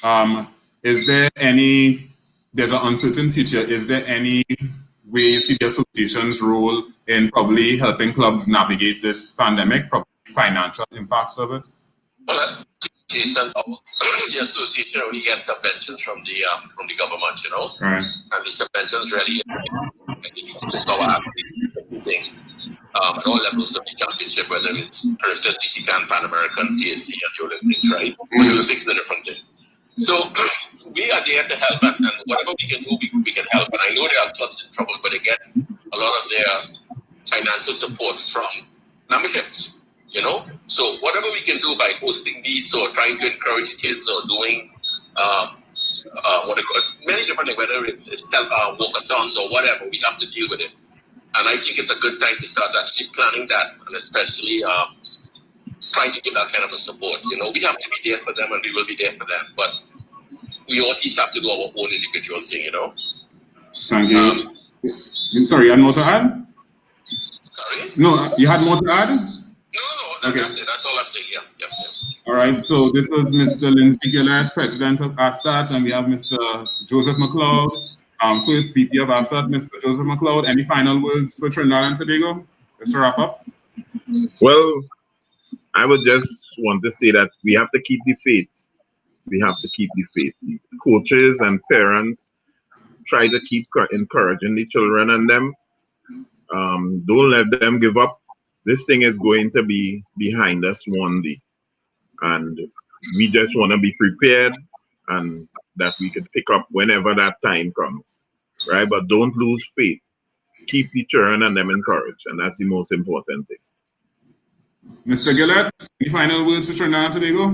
Yeah, right. First of all, let me congratulate you. I think you're doing a terrific job in terms of creating this program to get this thing out. I know Cheryl Thompson also did some of that, you know.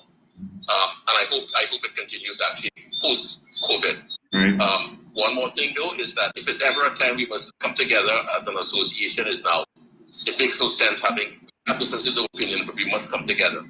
It's the only way that swimming can survive, and I encourage everyone to do that. So I do echo Mr. McLeod's sentiments in terms of what to do in terms of going forward, but I beg and I hope that we can all come together in whatever capacity, and at least for the next year or 2 years work together to really bring swimming to where it used to be once upon a time, and really we're there for the athletes.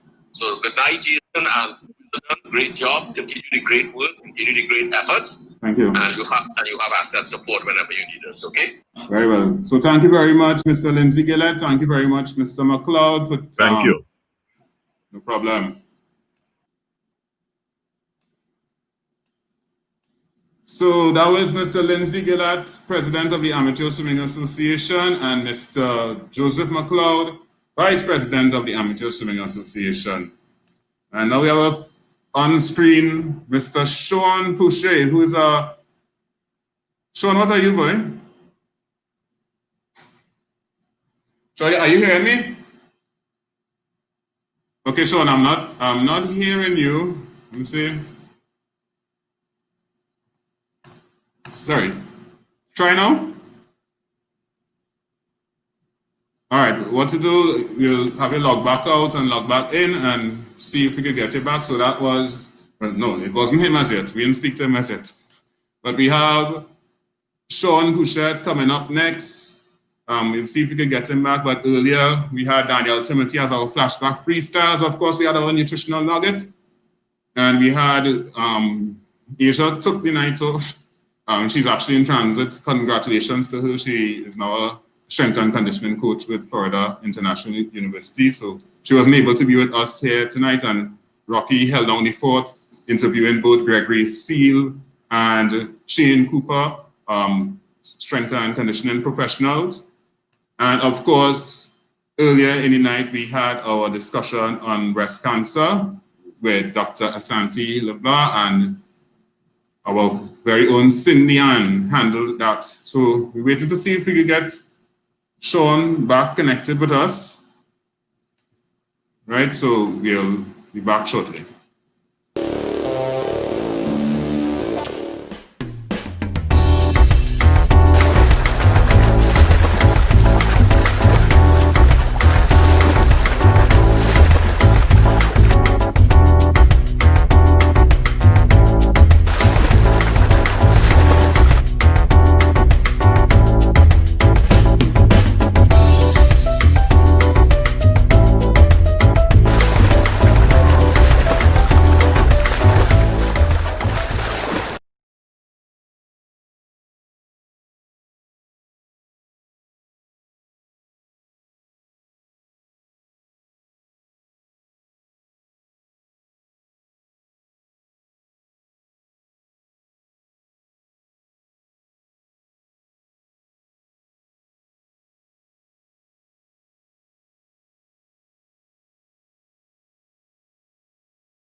So we're still trying to get back Mr. Shawn POUCHET. To me, he's logging back in, but not seeing him. So this is the final episode. What are we? Final episode for season number 1 of Chlorine Callaloo. We still have Shawn POUCHET coming up. He is a coach, the head coach of the Blue Dolphins Swim Club. Also, he was a former national coach. I don't know if it's former, but he was a character head coach, I believe, 2 years ago. Also a former national swimmer. So still trying to get Shawn in, but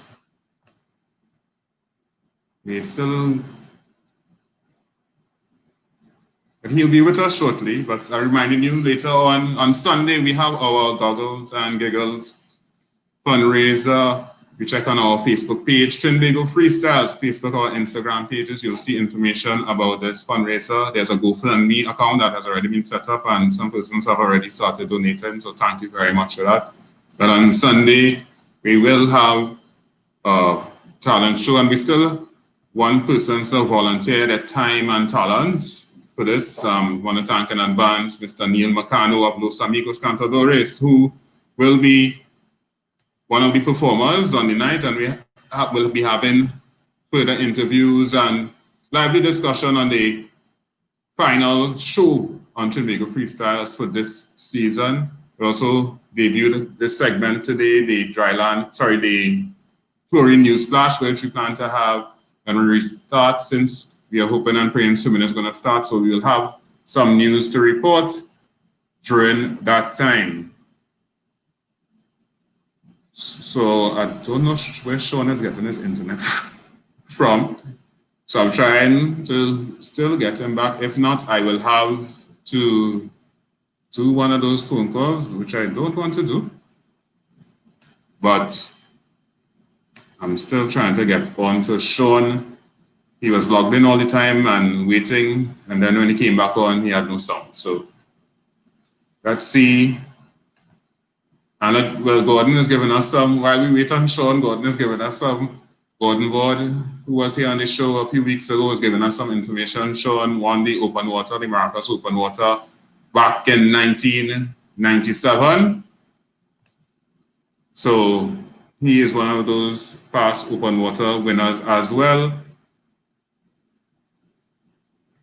Remember tonight, later on this evening, we will have, on Sunday, we will have our Goggles and Giggles.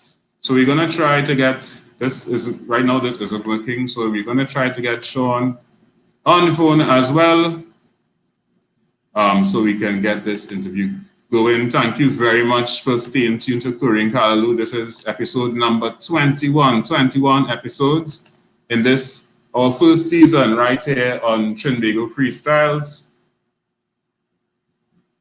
And we're gonna get Shawn on the line.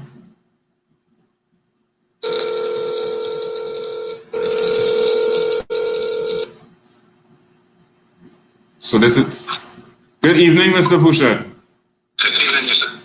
What's going on? We're not seeing you. Well, I'm definitely not a technical person or anything just like, but having some issues there with the laptop. I'll try to get it up on my phone. No problem. So, as we mentioned before, and Gordon gave us some further insight. He said you were also open water winner back in the day. You remember when you win those open waters? Yeah, it would have been a couple of years ago. A good. Yeah, it would have been a little too young at that time. Trying to give him my age here, but it would have been about 10 years or so after that. So, anyway. So Shawn POUCHET, you have a name that has been around in swimming, the POUCHET name. We had your dad on one occasion during these 21 episodes. So we know to get involved in swimming, you really didn't have a choice, right? How was the coaching the same thing? You had no choice in that? Well, I wouldn't say we didn't have a choice. It was a very hard choice to go against because, your dad by the pool, your older siblings by the pool, a one-car family, it's kind of difficult to choose another activity, really. So that was a natural selection. With respect to coaching, it kind of we had family dinners, and somehow swimming will always come up, as you can suspect. And we would have Dad would have a lot of material around the house, be it swimming pool magazines or those coaching books or whatever. So we had a lot of material at our disposal. It was never forced, but it was in place. So I guess it was a natural progression. Right. So it was a natural progression, but I mean, I'm sure you would have the opportunity to stop. Yeah, I mean, everything is a choice, and as Daniel, as I listened earlier, Daniel and all of the customers, everybody has to make a decision at some point in time in your careers, what avenue you want to take. As a swimmer, you have to know when it's time to stop, when it's time to explore different avenues in your life. And similarly, in the coaching, it was a decision to get into it. My take on it as a past swimmer is not to be nostalgic and to try and relive or to stay in this thing forever and ever, but to relive or to try and carry on some legacy, but it's more to recreate, or not to recreate, but to create new experiences, to bring some new perspective and to bring an improved or enhanced swimming community or swimming fraternity for Trinidad and Tobago. Right. So you're not, I mean, you are the head coach of Blue Dolphins, but I mean, I know you're probably the main club administrator. How has that been, managing both managing the club and managing yourself as a coach? Well, it has been difficult, but it has been made a lot easier with having the personnel around. I mean, administratively, we have a lot of support at the club level. Not going to call names, but I know we have a very strong team. It's a small team, but it's a strong team. And we cover ourselves from our administration in terms of communication, fundraising, management of all the groups of training, basically from the swim all the way up to adult swim. And we have a good structure in place. And I think, it's one thing to have the persons around, but to have that coordination really helps, especially when you have multiple functions to do at the pool. It becomes very difficult at times to manage both in a short space of time. From a coaching perspective, similarly, I've been blessed with having a really strong team around me, and I think it's just about creating the right environment. And once you do that, I think everything should fall into place from a balancing perspective and also from a club progression perspective. So, I mean, how has this whole COVID-19 affected you and your club? When it affected our operations, obviously everything had to be halted. We tried, when we got the opportunities, to do some schedule training to keep the kids in contact with the water. A lot of our programs had to be stopped. The pre-competitive programs and the enlistment program was stopped. But I would say, more than anything else, that was one side of the coin. The other side of the coin, it gave us a lot of time at the management level, at the administrative level, to think things through, take a step back, because, this thing could get overwhelming and it's moving from one to the next, and it could be a bit of a short-term cycle going over and over. So it gave us a little bit of time to go back and revisit our long-term aspirations and put things in place from a structural level in terms of how could we safeguard ourselves, how could we persevere even in these trying times. So I feel very strongly about our route forward, and I think we have taken the opportunity out of the crisis to really improve our standing as an organization.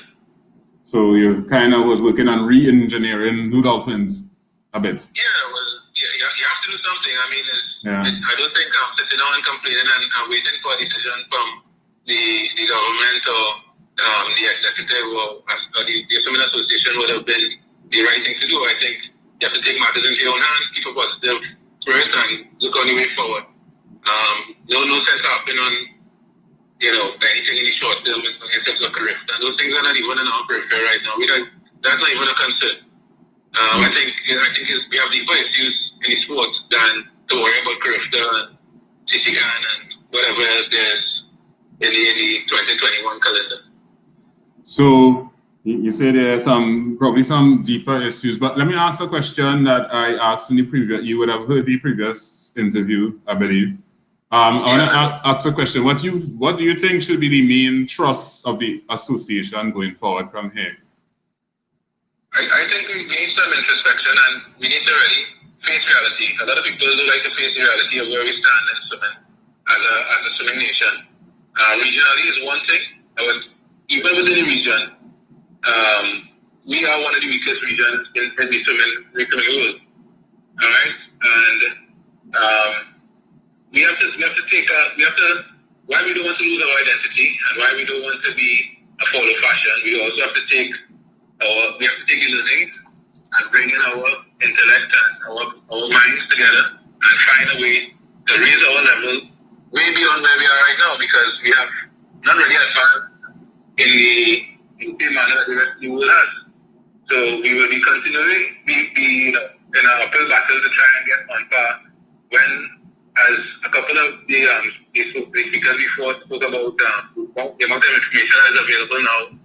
Information is one thing, but you really need to get down to a bit more specific, a bit more detailed if you want to get any results. Having information, I'm sure everybody could access information online or through books or whatever, that's not good enough, and that's not going to cut it, because I don't think that the best would give you every detail that you would need to get forward, but it will give you some insight. You also need to have, that's where the experience, that's where the different types of learning comes in. And it's going to be a long process for us, and it's not just from a performance standpoint. We have a lot of things to do in terms of reforming the whole outlook of what age group swimming is, what competitive swimming is, and how do we develop young swimmers so that they will be having a longer career, a career that has more outlook rather than just Olympics or nothing, or want to achieve what the same issues that we have when I look at the country from a country level, the same issues and the upload that the country is having with this SDA. I'm seeing a similar thing in sport, where the pressure is on these kids and the focus on these kids, for these kids on making national teams from a very tender age, 6, 7, 8, trying to make a national team. And at that point in time, I don't think they understand or could really interpret what a training season could be and mental cycle. They're not in tune of really what is required with sport to reach at the elite level yet. So we really have to refocus everything and put your resources where your mouth is, basically. So when you're talking about development at a young age, because many people say something and then their actions or your meat don't really speak to that. Alright? So when you have 10 and under to win 10, 11 events for a competition, that is not, that is not something that is practiced. Right? You introduce more events that someone get developed from a physiological standpoint, from a mental standpoint, from when they understand and get more into the sport. And these are some of the few guidelines I can see that we can make changes on, but we need a definite overhaul of the way that we structure the sport in the country, because, as I said, we would have been dominant in the region back in the 90s into the early 2000s and so on, but we have had some struggles trying to stay ahead. And I think the rest of the region has they haven't really gotten ahead of us, but some have come on par and some have advanced, and it's not because of too much technically, but they have a little more vision from the administration, and they have some plans in place for what they see as the goals and the outcomes that they want. All right. I still think I listen to the Bahamas and Barbados representatives, and they both have spoken about that 4-year cycle, and that's something that should be a basic. That is a good starting point, because every Olympics things change and they have new developments, and basically the standard of swimming every 4 years there's a new starting point. Right. All right. So it's always a good point to start your planning, but really what is more important is what you set as your goals and how you plan and how your strategies are in place to get to them. Very well, sir. So, you mentioned that COVID, but you mentioned about there were some problems that probably pre-existed in the fraternity before. Do you think like COVID has further exacerbate these things? Well, I would say that it has, but I think that it's the added pressure on persons because they're frustrated. People are frustrated even more now by the circumstances. To say that anything that during this period would have added to the frustration or added to the excuse that we had, I don't think that's the case. I think that the COVID is really a time for reflection and for people to see, what is important and understanding that the role that someone plays in their life. I think that most people would understand from a parent to the athlete, to the coach, to the spectators, to the well-wishers. Everybody is being affected in some way, some more than others. And we have to really get back into the essence of the sport and really change some of the focus from just this sole objective that it seems that making a national team and being a multiple gold medalist or being a national record holder. When we look back on it, that will be a very small percentage of the student population at the end of this thing. We need to really think about a whole system and who could we reach and how many more persons we could get into. Part of the problem with the students is that we just don't have enough people taking part. You just don't have it. And you're limiting your opportunity for success because you don't have the foundation. So we working with a pool that is very small already. And to be as successful as we have been, we have been fortunate to have some really talented swimmers. Some have been blessed with late starts, some great development pathways. But the model or the mold, if you're thinking about the typical swimmer in Trinidad and Tobago, starting to swim at 4 to 6 years old in the system programs, then getting into competition 7, 8, I'm sure that they don't have many could give you a success story going into collegiate, to be a collegiate athlete and senior swimming. So we need to find a way to get that model working a little better so we have more success stories along those lines. Not everybody's going to be the Olympian, not everybody's going to be the Olympic finalists. We have to have special talents for that. Yeah, but we could definitely put a pathway that we'd have more persons at least following in a general direction. Because one of the things Sonia O'Neill made mention of in her interview last week, she said, that sometimes people will view Carifta like if it's the Olympics. And when it comes to CAC, Pan Am, we find that we in the Caribbean we're not really getting that many medalists there as we should, at least the English-speaking Caribbean. Do you share that view as well? Yeah, I agree. And we are unfortunately, we followed similar pathways of what the Latin American or the Central American countries would have done. Daniel mentioned it earlier, they stopped the 9-10 age group in CIS in 92 or whatever it was. But from previous years, the older coaches, and my dad would have always spoken to me about it, that they would have these young swimmers from Mexico and Venezuela and all over that would be some phenomenal times, 9-10. When you reach 4 years later, there's a whole new batch of swimmers coming in because those guys are not even making the grade anymore. They're not interested. They don't care about it, and it's just a typical burnout syndrome type of scenario. So what we're really looking at is we don't want to follow in those footsteps. We have to try and find a way. What do the top nations? So we must know what the top nations are doing. You have in the Oceania region, you have in the Americas, between Canada and North America and the United States, you have the European stronghold. Listen, if we look at those models, we'll know that we are doing something totally off-beat. If we were getting success, maybe we could have an argument, but we're definitely not getting any type of success to say that we have a case to argue against those type of systems. So if you're now joining us, this is Shawn POUCHET. You're not seeing him live, but you're seeing the little swanky picture here up there. I don't know what kind of pose of that is, Shawn. What was that about? Yeah, that was a COVID moment. I had to feel a little special.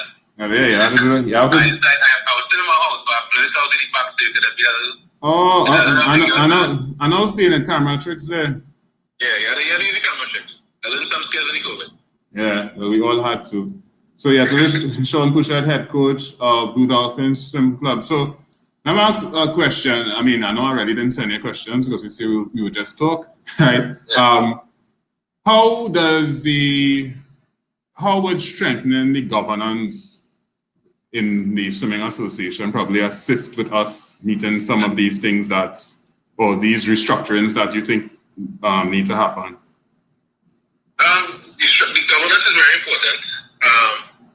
I think it's important to always have a strong team, and I spoke about that from the club level. I don't need to have many persons on my team. I just need to have a committed, strong team, and like-minded persons with a good work ethic. And more importantly, I think it's really the buy-in from the swimming community.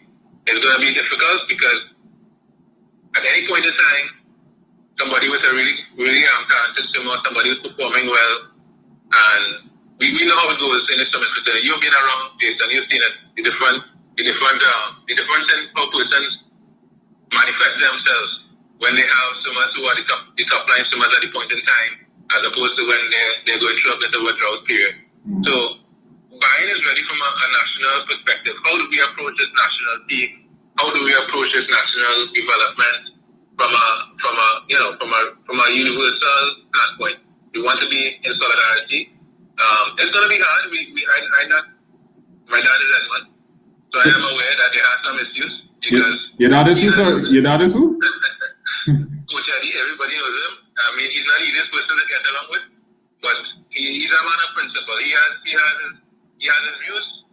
He would let you know it very strongly, and I think he's open to, especially at this point in time in his career, he's a lot more open to listening to persons who are coming with credible ideas, and not only credible. You have to really get him. I think everything has to be based on merit.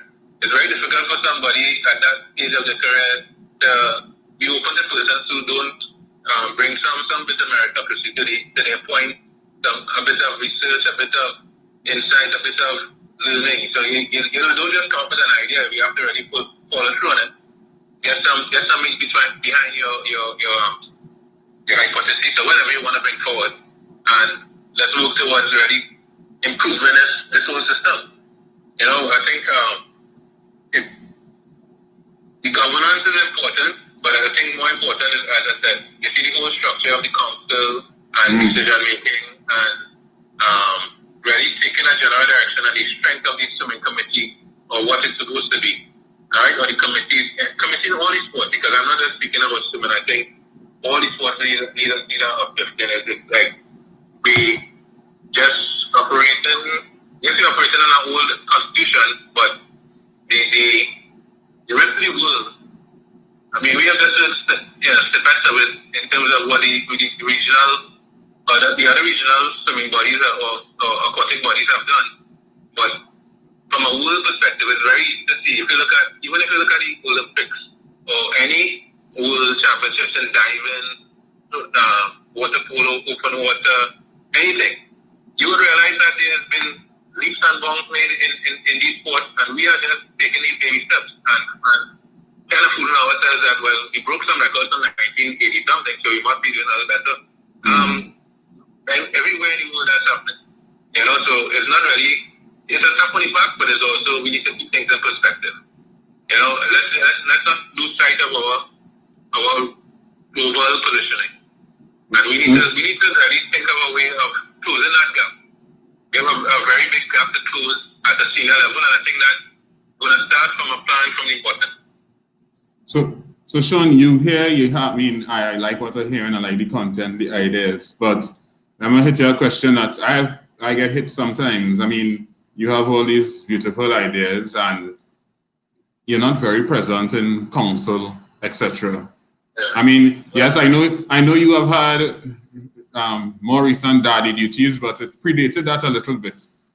Yeah, I won't make that an excuse. I would say that I'm a bit frustrated by the manner in which the council operates. I'm a bit frustrated by the whole system because it's not working. And as I said, I don't feel like I'm working on a team when I'm going to a council meeting. I don't think that everybody's there with the same intention as we set out. And when Ms. Crawford did a prayer and she said we're going to make the best decision for the summers, it kind of goes out the window within 1 minute after that. So I don't feel like it is worth my time unless it is we get persons who really are on board and who are competent and are willing to put in the work. So you need a mix of the two. It's not just about this person is a worker. You know, the normal justification they get for putting somebody into position. You know, they can real work or they have they real Christians and then no, you need to also be competent. You also need to have some grounding in what it is you want to get achieved. So you make sure that their core competencies meet it. What kind of English is that? Their core competencies meets the requirements of the various positions we have available in the association. Yeah, or even if it's not those positions, let's look at what is needed, what is required for the system to move forward. Because that's a very static thing when we just go to a whole structure that is there.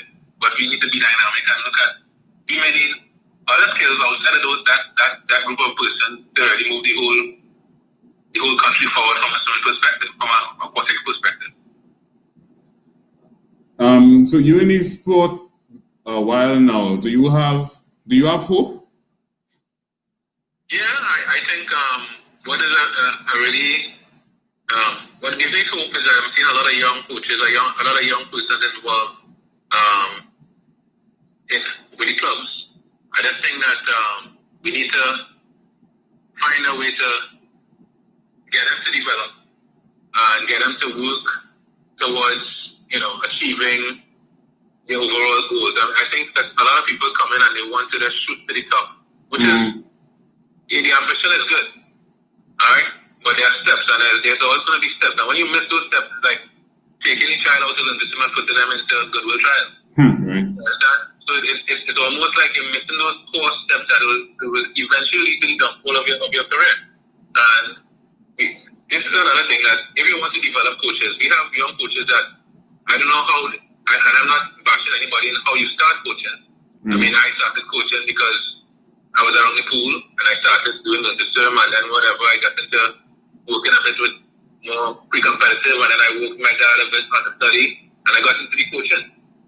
After that, you have to do your own development part, where you go and do your studies, you do your research, you do your experimentation, and if you're given that kind of opportunity, you embrace it and you go into the 100. What the worst thing you could do is just come in and do what you did, or come in and do what you read, and not really apply your own intellect, your own mind forward to improving your skill, improving your craft, and becoming a greater coach. So is it possible for someone who probably was not a competitive swimmer or a national swimmer to become a... Yeah, of course. I think you can. I would say that if you were a swimmer in the past and you were a swimmer, I went to college with a lot of... When I went to college, I actually went to the same college as Daniel, the St. Francis in New York. Right. And every time it would be a joke. Every year the coach would bring these applications from Trinidad, and a bunch of people who said, "Yeah, I'm a swimmer.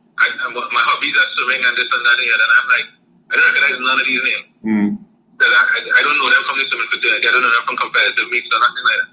You understand? But people would say they're a swimmer. So when you speak about swimmer, you're talking about somebody who has gone through the development of learning to swim, learning to train, getting into competitions, understanding the dedication towards training, and have endured a swimming career over an extended period of time. That person, I think, will have a greater perspective as a coach because they would have gone through some of it already in experience. Not saying that a person who doesn't have that can't do it, or they would have it in another realm. They can't apply it. It could be. But I think that you would have that connectivity with the athletes, and you also learn a lot from the athletes, and you know when they're being genuine, because it's very difficult as kids. They will try to manipulate you. You have to know when they're being genuine, or when it is you would have to step in and use your coaches, your strength of your wisdom to come and really lead the direction for the swimmers. So basically saying it helps to be a competitive swimmer, or helps to have gone through the swimming regimen. It will help you in becoming a better coach. It can help you, but it's not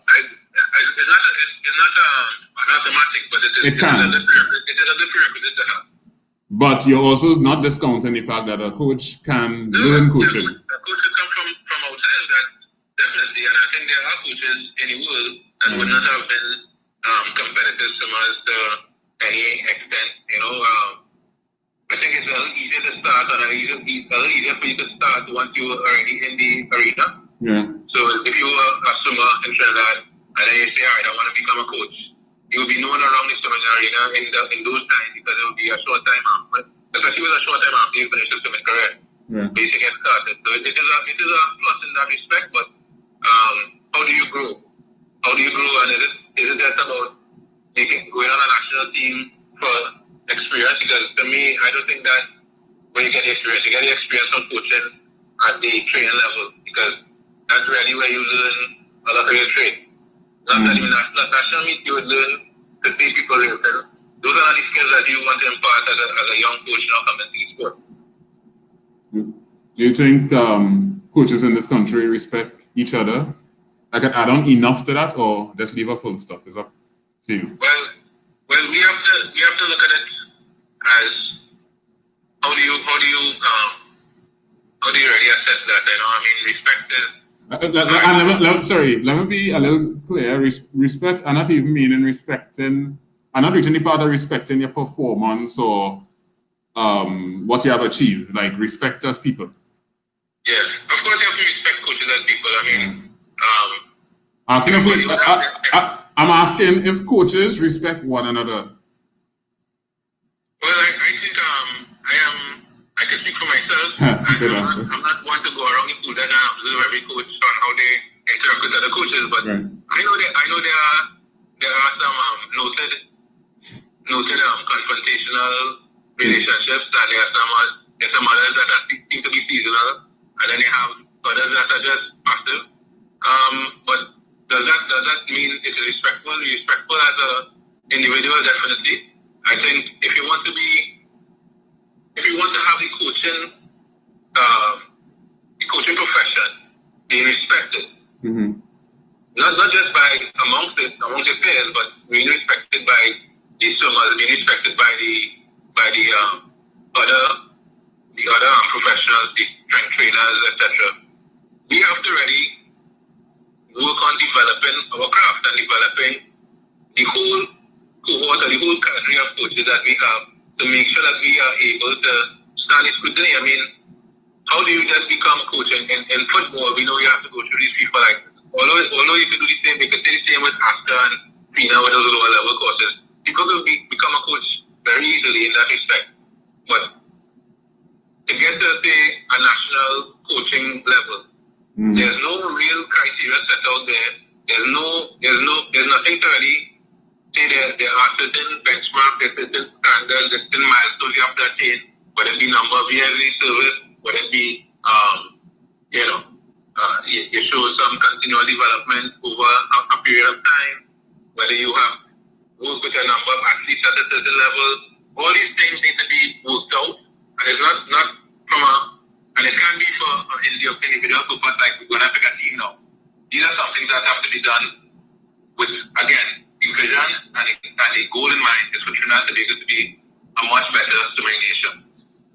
So, Sean, unfortunately, we passed that 10 o'clock hour, and honestly, this is the most views we ever had so late. So, I think people are interested in what you're having to say. Yeah, I think this Starboy picture helped. This Starboy picture helped for sure. Yeah. We always have to look pretty good in the challenge.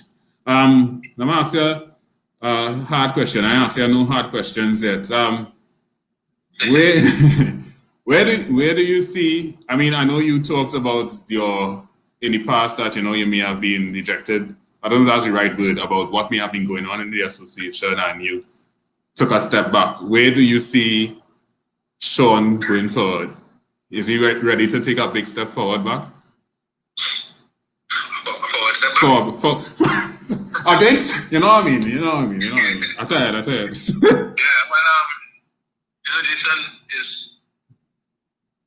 is always an act of balancing everything. I think what I've done at the club level is put some systems and structures in place. In the process of making sure that we have the personnel that would be able to execute the program as we want it to be done. Right. And I feel that I could, at this point, focus my energies in that manner. You know, I really want to make a change, and I do mean it. When I say I mean it from the least personal or individual way I can mean I mean, I really want to make an impact, and I mean it from a collective. I think that is the only way it can happen is to have a strong team. And again, I keep saying that doesn't mean I need 20 people. I think that if we have in Aquatics that we have persons who are definitely interested and have that, and we have it over the years. We have seen people gone through the tough times, come out of it. We have seen people who are looking for new ways and looking for new avenues. We have to really get an idea of who is willing to make this fight and who is willing to make the change, because the hardest thing to accept is change. And we must accept as a country that change is required. And I'm not talking about from a personnel point of view, unless switching out person. That doesn't make sense. We have seen it happen in the past and there hasn't been really any change. The change has to be in your concept. The change has to be in your ideology. The change has to be in what we do right now. Forget it and let's try something else, because what we're doing right now is not working. We are beyond a decade of not working, meaning that we're not getting the numbers at the lower level. Our meets are not at the standard that we should be at. And we are not getting the performance transpiring at the regional level, and then we're not getting the numbers going on to senior survey, representing Trinidad and Tobago at the world level, and those are the meets, Panam, etc. So you're being. Huh? Yeah. Well, I'm going to I will follow up. So then we need. Well, today is the last episode of season 1 of Chlorine Callaloo, so that means in the season break we need to talk. Yeah, I think we could talk, and I think anybody else who's interested in the vision of getting Trinidad from point A to point B when it comes to aquatics definitely should be in a discussion as well. And Sean, you're the final guest on this season 1. What final words you want to leave Trinidad and Tobago with, hoping that we go into swimming next week? Yeah, my final thoughts are let's take a little while to sit back and not be frustrated by when we will be able to start back, because we have to train towards something. Let us just enjoy what we do as athletes, as parents, the lifestyle. I know the parents missing more than some other. The parents like you talk to me stands, and I can tell you, I know they're missing a little free time to go and do a little exercise, do whatever they do during the time of training. But we really have to just appreciate the services and appreciate the efforts of the kids, and really refocus them and let them know what they're doing is a life skill development, is personal development. You already have a lot of the past swimmers speak about that, or the past athletes that you would have had on the show. They would always speak about the impact that swimmers had on their life beyond swimming, beyond the pool. All right, and this is what it's really about. It's great to make national teams. It's great to represent the country. But if that is the reason why you're doing it at 8, 9, 10, and 11 years old, I think that is a bit cute. So we need to bring it back in and really get them to enjoy what they're doing. So let's get them to enjoy what they're doing. Sean, I'd like to thank you for coming on to Chlorine Callaloo, and thank you for your contribution. I mean, I've always told you that I think you're one of the more level-headed, technically sound persons, and I really hope that we can use your expertise to continue to develop aquatics in Trinidad and Tobago. Yeah, man, definitely. Very good. Everybody. Thank you very much, Jason, for having me. No problem. So that was Mr. Shawn POUCHET. Ladies and gents, this was the last episode of this season for Chlorine Callaloo.